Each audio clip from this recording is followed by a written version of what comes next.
Ok, bonjour à toutes et à tous les amis, c'est la chaîne du Koala en direct, pas de la maison, mais de l'école. Si vous entendez les amis parler, c'est qu'ils sont très irrespectueux évidemment. On se retrouve pour cette deuxième partie, très compliquée, hein, de notre unboxing Magic. Vous avez vu la première partie, c'était très long. Je tiens à m'excuser, pas pour la longueur de la vidéo, mais simplement pour le temps d'attente. Vous allez voir que pour la prochaine fois, je vais faire des vidéos plus courtes et évidemment, ce qui me permettra de les uploader en moins de temps. Donc, ce rythme d'une vidéo d'unboxing par jour, ça va être tenu. Simplement, les vidéos seront un peu plus courtes. C'est pas pour faire plus de vues et plus de likes, hein. Vous pouvez lâcher des likes si vous voulez. C'est simplement pour avoir un temps d'upload moins long. Pour vous donner une idée, 50 minutes d'upload, j'ai mis plus de 50 heures à uploader. Voilà. Donc, désolé pour ça. Maintenant, bon, c'est réglé. Et surtout, en journée, je vais uploader avec la connexion de l'école. Donc, 2 fois plus de rendement, les gars. Bien, et ben sans plus attendre, je vous laisse avec la suite de nos aventures sur l'ouverture de la boîte Xalan. Et je vous dis à tout de suite, on se retrouve en live. Ok, de retour sur cette deuxième partie de notre ouverture Xalan. J'ai déjà ouvert le premier booster parce que je ne l'ai pas regardé encore, hein, mais j'ai juste vu qu'il y avait un problème de lumière, donc je redémarre. Le booster est déjà ouvert, j'ai pas triché, hop là, un petit machin, ne vous en faites pas. Ok, donc c'est parti, le 9-9, ça va aller un peu plus vite parce qu'on connaît les cartes maintenant. Hop là, ah lui on l'avait pas vu, il est 0,3 pour 1, comme la tortue prospère de Kaladesh, et pour 8, on peut piocher 3 cartes. Donc ça, c'est certainement le mieux des 5 petites communes avec un coup, une capacité pour 8 mana. Néanmoins, on l'oublie quoi. Ah, lui, pour 5, il est 3-2 et un petit pirate. Et en saccage, vous mettez 2 blessures sur une cible. Il coûte 5, donc c'est beaucoup trop. Voilà. C'est beaucoup trop. Le diacre, on l'a déjà vu. Le jugement, on l'a déjà vu. La vigile de Jade, ou le vigile, on a déjà vu. Démolition aussi. Hop là, des ondins, parfait, rituel de jouvence. Surineuse de la flotte des grands fonds, c'est celle qui tue quelque chose qui a été blessé, on l'a vu. Ok, on attaque les Unco. Un autre crête corne conjoint, c'est le deuxième, très bien. Ah, elle est nouvelle. Elle est de 1 pour 2. Quand elle arrive en jeu, elle explore. Ok, donc on a potentiellement une 3-2 pour 2, ou alors une 2-1 qui vous a donné un terrain. Donc c'est bien. Bon, c'est bien, c'est moyen. Le voyage périlleux, ça coûte 2. Tac, tac, tac, tac. On renvoie un permanent non terrain ciblé qu'on ne contrôle pas dans la main de son propriétaire. Et si son coût de mana est inférieur ou égal à 2, regarde 2. Oh, c'est fort ça. Donc idéalement, vous renvoyez un truc en début de partie ou une petite créature dans la main. Et hop, vous avez un regard 2. Donc c'est bien.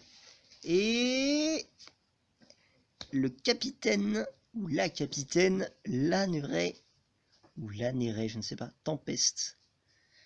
Une petite 2-2 célérité pour 3. Et à chaque fois qu'elle attaque, on crée un jeton trésor qui est juste là. À savoir qu'il faut juste qu'elle attaque, hein, donc vous attaquez avec, c'est bon. Il n'y a pas besoin qu'elle mette ses dégâts. Et à chaque fois qu'on sacrifie un trésor, elle gagne plus 1, plus 0 jusqu'à la fin du tour.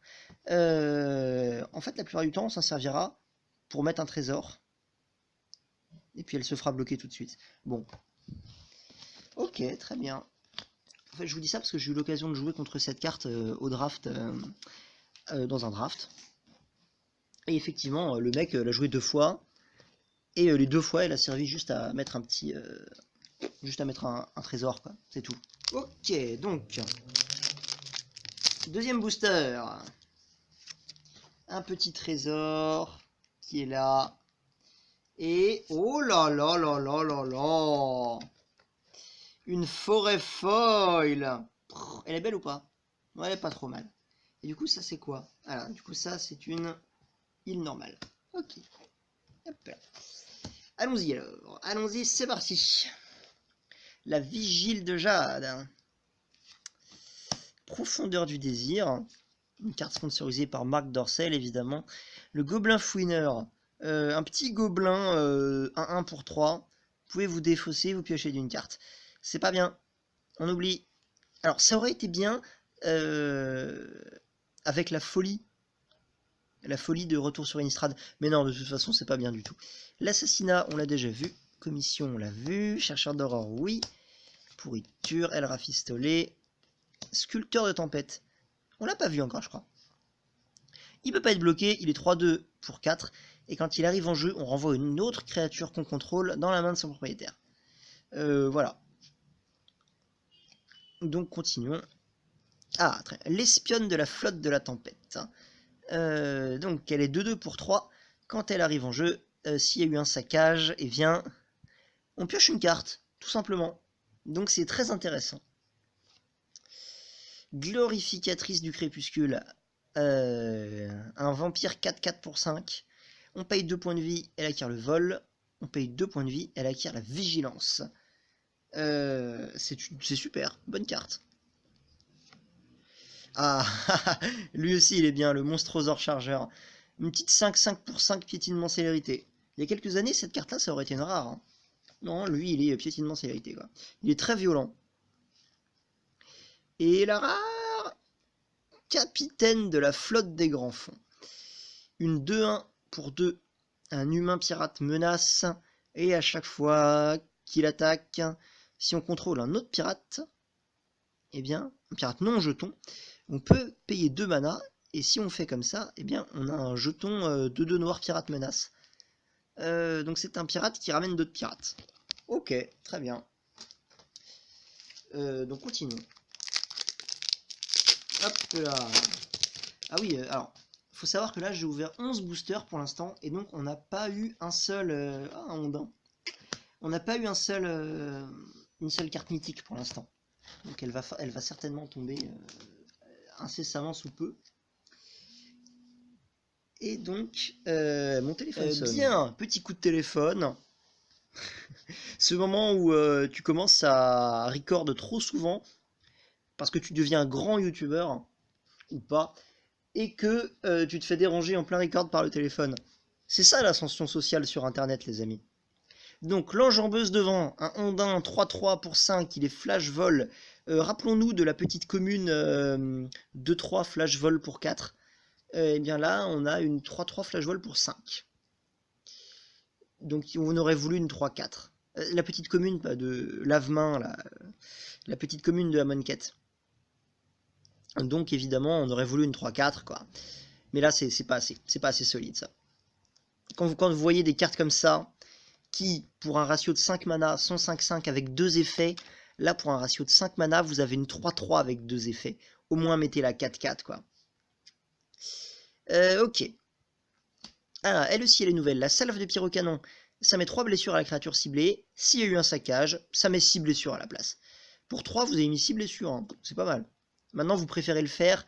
Vous auriez préféré mettre 4 directement en première phase principale, quoi. Et pas avoir besoin d'un saccage. Pour mettre 6 en seconde phase principale. Hop là. La marque du vampire, c'est du vu. La chevalière aussi. La faveur aussi. Les chouages. L'artwork est très joli. Le tir double. Ah, lui il est nouveau. L'aérosaure étincelant. Voilà, c'est un 3-4 vol pour 5. Donc, à part dire que c'est le genre de carte qui est très très forte en draft, bah je sais pas trop, hein. Ah, les envahisseurs s'enveloppent dans les ombres du crépuscule, et les aérosaures se cachent dans l'éclat du soleil à son zénith. Et ça, c'est pas moi qui le dis, c'est Caparocti, le fils du soleil. Faut le savoir, hein. C'est pas moi qui le dis, il faut lire. Ok, donc, continuons, au lieu de faire des imitations pourries d'Alain Soral. Pourriture envahissante, on l'a vu. Elle rafistolée, on l'a vu. Les Unco, ah, celle-ci qui fait piocher. Ok, c'est une bonne carte. Le pourrissement cérébral avec le saccage. Je trouve que c'est bien aussi. Ouais, un ondin pour 1, trop cool. J'adore les ondins, ils sont trop cool. J'aime beaucoup leur design avec des plumes et des armes en jade, là, c'est trop bien. Elle a +1/+1 tant qu'on contrôle un autre ondin ou une île. Donc autant dire qu'on a une 2-2 tour 2, quoi. Allons-y, la rare. La caravelle enténébrée. Donc c'est un 2-2 pour 2 qui se pilote pour 2. À chaque fois qu'une créature qu'on contrôle explore, on met un marqueur +1/+1 dessus. Ah, donc ça marcherait éventuellement bien avec les ondins. Donc toujours pas de mythique. Évidemment, on veut avoir Vraska, mais je crois que Je voudrais, idéalement, je voudrais les cartes pour avoir le deck Ondin et le deck Dinosaure. Et je crois que j'ai vu la rare, enfin j'ai vu un bout d'artefact en enlevant cette carte-là. Là. Donc bah, si c'est ça, je vais être un peu déçu. Ah, sauf si c'est un artefact, un des 4, 5 là, qui se retourne et qui fait une carte. Ça, ce serait bien. Ok, donc la balafre de serre, on a vu. Ah, le bondissement, on n'a pas vu. Un éphémère pour 2 qui fait se battre une créature ciblée qu'on contrôle contre une créature ciblée qu'on contrôle pas. Un chasseur chassé en éphémère, donc ça coûte 2 au lieu de 1. Mais c'est pas mal, c'est bien brutal. Les dinosaures ont plusieurs cartes qui font ça. Butin de pirate, on pioche 2 cartes, on crée un jeton qui nous fait piocher. Ça me rappelle une carte de... Ah de la bataille de Zendikar. Pour 4 aussi en bleu, vous faisiez s'engager 2 créatures qui se dégagent pas, et vous créiez un petit jeton, un petit Sion, vous savez, qui faisait un mana. C'est le même genre de carte. Maintenant, je trouve que c'est pas mal ça. Eux, ils sont 2-2 célérité pour 4, et quand ils arrivent en jeu, ils explorent. Ok, un pirate qui explore, très bien.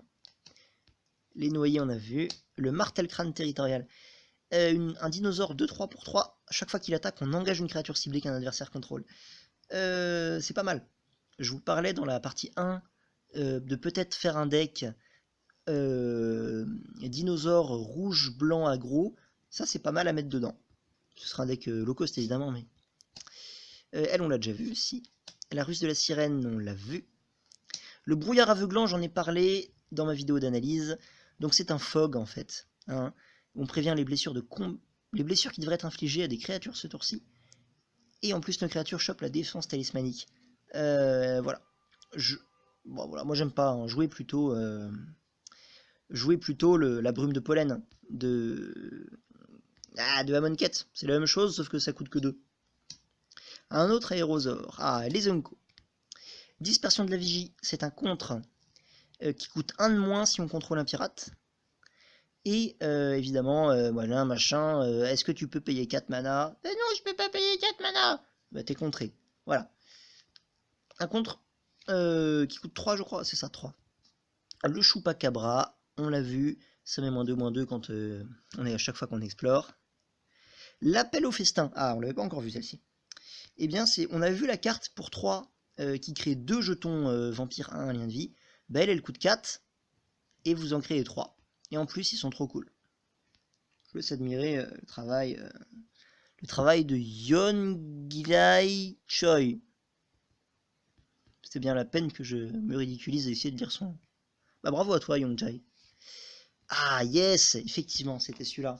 Du coup, on a bel et bien un terrain qui se transforme. C'est cool. Hop là, voilà, quand elle arrive en jeu, la dague de radiesthésie. Ça coûte 2 quand elle arrive en jeu. Notre adversaire chope 2 plantes 0-2.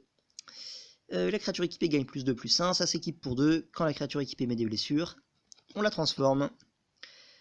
Et ça fait 3 manas d'une seule couleur de votre choix à votre réserve. Attention, le machin, vous l'engagez, bim 3 manas en une carte. C'est pas mal. Et j'aime beaucoup en plus le roleplay de la game. Enfin de la carte, pardon. Je trouve ça trop bien, ça s'appelle la radiesthésie. En plus, on le voit sur l'image, le mec, il est en train de chercher à travers les plantes et ça donne des plantes à votre adversaire. Ça, je trouve ça trop stylé.